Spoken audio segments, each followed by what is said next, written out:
Hi everyone, welcome back to my channel. સ્વાગત છે તમારું મારી ચેનલમાં અને મારા ગુજરાતી વ્લોગમાં.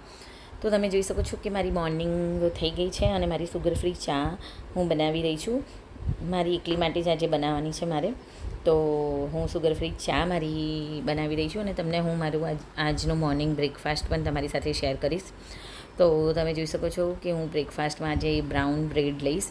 બ્રાઉન બ્રેડને હું ટોસ્ટરમાં થોડી ટોસ્ટ કરી લઈશ, શેકી લઈશ. અને અહીંયા છે પીનટ બટર. તો હું તમને બતાવી રહી છું કે જો મેં બ્રાઉન બ્રેડને શેકી લીધી છે, ટોસ્ટરમાં ટોસ્ટ કરી લીધી છે અને પીનટ બટર સ્પ્રેડ કરી દીધું છે બ્રેડ ઉપર. મારી આ સુગર ફ્રી ચા છે અને મેં ખજૂર લઈ લીધા છે 2 થી 3 નંગ. તો એકદમ હેલ્ધી અને સરસ બ્રેકફાસ્ટ છે મારું આજનું. એકચ્યુઅલી દરરોજનું મારું આવું સરસ ડાયટવાળું બ્રેકફાસ્ટ રહેતો નથી, પણ જ્યારે જ્યારે ટાઈમ મળે ત્યારે હું એને ફોલો કરવાનો ટ્રાય કરું છું. અને મોર્નિંગમાં તમે જોઈ શકો છો કે વ્હાઈટ ચંપાના ફૂલ અને કરેણના ફૂલ મીકુ લઈ આવી હતી. તો મેં એને આવી રીતના ડેકોરેટ કરી દીધા છે. મોર્નિંગમાં જો તમે આવી રીતના નાના ગ્લાસમાં એને ડેકોરેટ કરશો તો સાંજ સુધી આ ફૂલ આવા ને આવા ફ્રેશ રહે છે અને આંખો સમક્ષ બહુ સરસ લાગતા હોય છે. ઇવન કિચનમાં પણ મેં મૂકી દીધા છે. તો આજનો મારો દિવસ એકદમ ફ્લાવર ડે અને સુગંધમય રહેશે. તો તમે જોઈ શકો છો અમે જ્યાં રહીએ છીએ ત્યાં સોસાયટીમાં ચંપા અને જે યલો કરેણ આવે, પીળા કરેણના બહુ બધા ઝાડ છે. તો ત્યાંથી મેં લીધા છે. સવારે બધા પૂજા માટે પણ લઈ જતા હોય છે. અને હું તમને મારા બ્લોગમાં સિઝનલ ફ્રૂટ તો હંમેશા બતાવતી હોઉં છું. તો સિઝનલ ફ્રૂટ અમે લોકો લાવતા જ હોઈએ છીએ, કેમ કે સિઝનલ ફ્રૂટ ખાવા એ હેલ્ધી પણ છે અને સિઝનલ ફ્રૂટ ખાવા બી જોઈએ, એકદમ ફ્રેશ પણ આવતા હોય છે. તો તમે જોઈ શકો છો કે લાલ ખજૂર માર્કેટમાં આવી ગઈ છે, મકાઈ આવી ગયા છે. તો એની મજા કંઈક ઓર જ હોય છે.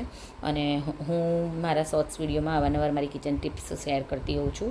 તો આ પણ મારી એક કિચન ટિપ્સનો ભાગ જ છે કે જો તમારા લીંબુ ફ્રીજમાં પણ કરમાઈ જતા હોય, ચીમરાઈ જતા હોય, તો તમારે આ ટાઈપની કોઈ પ્લાસ્ટિકની અથવા કાચની બોટલ હોય તો તમે થોડું પાણી અંદર એડ કરી અને લીંબુને ભરી અને પાણીમાં ડુબાડીને મૂકી દેશો ત્યાર પછી આ બોટલ ફ્રીજમાં મૂકી દેવાની છે. ફ્રીજમાં મૂકી દેશો તો તમારા લીંબુ લોંગ ટાઈમ સુધી સારા રહેશે. અને મેં મારા શોર્ટ્સ વિડીયોમાં બહુ બધી કિચન ટિપ્સ શેર કરી છે અને હું એ બધી કિચન ટિપ્સને એકસાથે ભેગી કરી અને એનો એક વ્લોગ પણ બનાવવાની છું કે જેમાં 10 કિચન ટિપ્સ આવી જાય કે જેને શોર્ટ્સ વિડીયો ના જોયા હોય એ એકસાથે પણ જોઈ શકે કિચન ટિપ્સમાં. તો એકદમ ઇઝી છે. તમારી પાસે આ ટાઈપની બોટલ હશે, મારી પાસે આ સુગર ફ્રીની બોટલ છે. પાણી ભરી લીંબુ એડ કરી અને ખાલી મૂકી દેવાનું છે ફ્રીજમાં અને તમે જોશો તો તમારા લીંબુ એકદમ લાંબો સમય સુધી ફ્રેશ રહેશે. જો ખબર હોય તો આ ટાઈપની કિચન ટિપ્સ ફોલો કરવામાં શું પ્રોબ્લેમ છે, હું તો હંમેશા કરતી હોઉં છું. તમે જોઈ શકો છો કે લસણ મારી પાસે હતું, તે લસણ બહુ બધું ફૂલાઈ ગયું છે. લસણને બિલકુલ ભીનાશ ના આડે એ રીતના મેં એને એક એરટાઇટ કન્ટેનરમાં નીચે ટિશ્યુ પેપર મૂકી અને તમે જોઈ શકો છો નીચે ટિશ્યુ પેપર મૂકી અને આ એરટાઇટ કન્ટેનરમાં હું લસણને પેક કરી દઈશ અને ઉપર પણ ટિશ્યુ પેપર મૂકીશ અને પછી આ લસણનો ડબ્બો જશે ફ્રીજમાં. અને જ્યારે તમારે લસણ જોઈએ ત્યારે થોડું લસણ તમે લઈ અને પછી હું એને વોશ કરીને વાપરું છું. જ્યારે એટ એ ટાઈમ વાપરવાનું હોય ત્યારે થોડું વોશ કરીને વાપરું છું, કારણ કે વોશ કરીને એકદમ આવું ને આવું કોરું નથી વાપરતી. પણ જ્યારે ફ્રીજમાં મૂકવાનું હોય ત્યારે બિલકુલ ભીનાશ ના આડે એવું તમારે ધ્યાન રાખવાનું છે. અને પછી આ ડબ્બો બી એરટાઇટ કન્ટેનર જો તમે ફ્રીજમાં મૂકશો તો તમારું લસણ તો મારા ખ્યાલથી 20 થી 25 દિવસ સુધી આવું ને આવું જ રહે છે, કારણ કે આ જે લસણ છે ડ્રાય છે અને બિલકુલ ભીના સળતી નથી. આમાંથી હું લસણની ચટણી અવારનવાર બનાવું છું અને આજે તમારી સાથે શેર પણ કરવાની છું. તો તમે જોઈ શકો છો કે મારો લસણનો ડબ્બો તૈયાર છે. તો હોમ મેકરને, હાઉસવાઈફને કે વર્કિંગ વુમનને કોઈને પણ આ ટાઈપની બધી વસ્તુઓ જો તૈયાર ફ્રીજમાં હોય તો કુકિંગ કરતાં વાર નથી થતી. તો એ હોવું જ જોઈએ. હું તો કરતી જાઉં છું. તમે જોઈ શકો છો કે મારું ચોરી જે છે એ ઝીણી સમારીને મેં ફ્રીજમાં જ મૂકી હતી એક કન્ટેનરમાં. તો હું એનું આજે શાક બનાવીશ, તમારી સાથે શેર કરીશ. થોડું લસણ મેં ઝીણું સમારી લીધું છે અને રીંગણ અને બટાકાને પણ મેં પાણીમાં સમારી લીધા છે. અને આજે આપણે ચોરી રીંગણનું ટેસ્ટી શાક બનાવીશું, અને એ પણ કુકરમાં. આ લસણ છે એને હું અત્યારે કચરવાની છું, એની ચટણી પણ બનાવીશ, અને થોડું જે લસણ છે એ હું આપણે શાકમાં પણ એડ કરીશું. તો તમે જોઈ શકો છો કે બધું લસણ જે હતું મેં થોડું નાના કાણાવાળો જે ટોપો હતો એમાં મેં એને વોશ કરી લીધું, પછી થોડું લૂસી લીધું, અને ત્યારબાદ આપણે એને જે આપણી દેશી ખાયણી પરાઈ આવે છે એમાં જ ક્રશ કરીશું. કારણ કે કટર તમે માનો કે ના માનો, પણ કટરનું જે ઇલેક્ટ્રિક ચોપર છે અને આનો જે ખાયણી પરાઈનો સ્વાદ છે એ મને તો અલગ જ લાગે છે. તો કોઈ વખત હું આ રીતના કરતી હોઉં છું. આનો દેશી સ્વાદ મને ગમતો હોય છે. તો મેં તમને અહીંયા મરચું એટલા માટે બતાવ્યું કારણ કે આ કાશ્મીરી લાલ મરચું છે એ હું અત્યારે યુઝ કરું છું. તમારે જો તીખું યુઝ કરવું હોય તો કરી શકો છો. તો બહુ બધું લસણ મેં ક્રશ કરી લીધું, અને એમાં મેં 3 ચમચી કાશ્મીરી લાલ મરચું એડ કર્યું, અને ત્યારબાદ ફરીથી એને આપણે ક્રશ કરી લઈશું. આમાંથી જે આ લસણિયું મરચું છે એમાંથી થોડું હું શાક માટે કાઢી લઈશ, અને બાકીનું જે છે એમાંથી આપણે લસણની ચટણી બનાવીશું એકદમ ટેસ્ટી એવી. અને મેં થોડું મીઠું પણ એડ કરી દીધું હતું આની અંદર.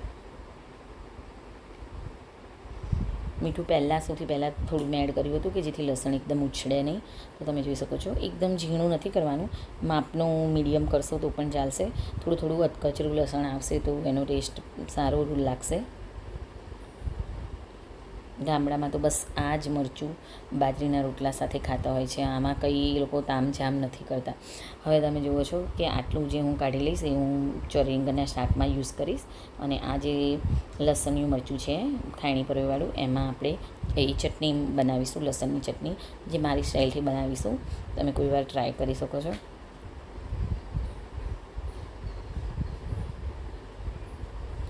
હવે આ જે લસણિયું મરચું છે એમાં તમે જોઈ શકો છો કે મેં 1 નાની ચમચી શેકેલા જીરાનો પાવડર એડ કર્યો છે. તમે આખું જીરું પણ એડ કરી શકો છો, પરંતુ એ સ્ટાર્ટિંગમાં એડ કરવાનું રહી ગયું હતું એટલે મેં પાવડર એડ કર્યું છે. એકદમ ચપટી ચાટ મસાલો એડ કર્યો છે, અને મીઠું તો પહેલાં જ મેં એડ કરી દીધું હતું. ફરીથી આને ક્રશ કરી લઈશું.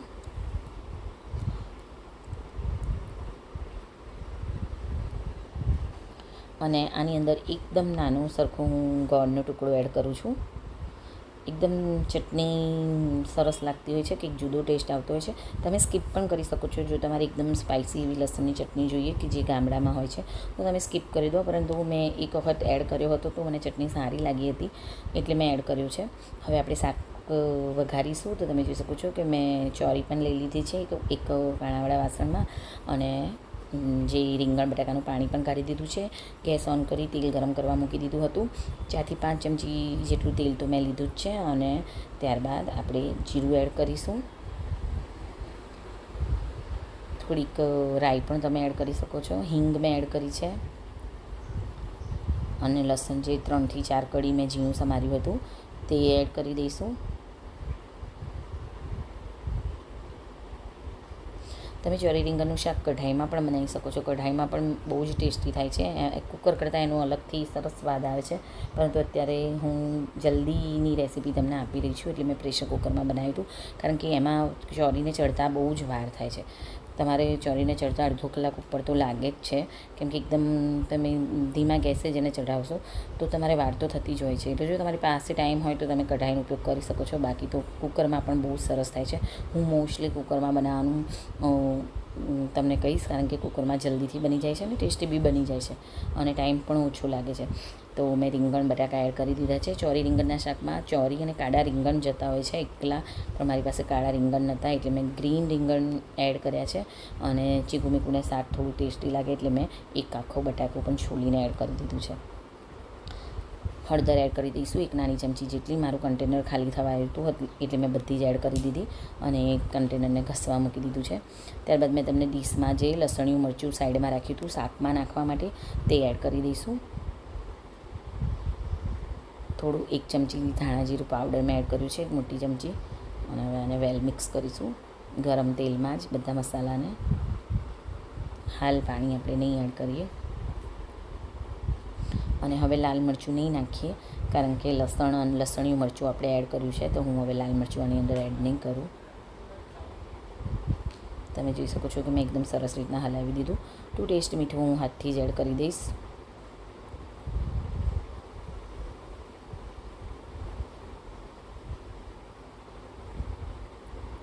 પાંચ એક મિનિટ આપણે શાકને બસ આવી રીતના ધીમા તાપે મસાલા સાથે મિક્સ થવા દઈશું.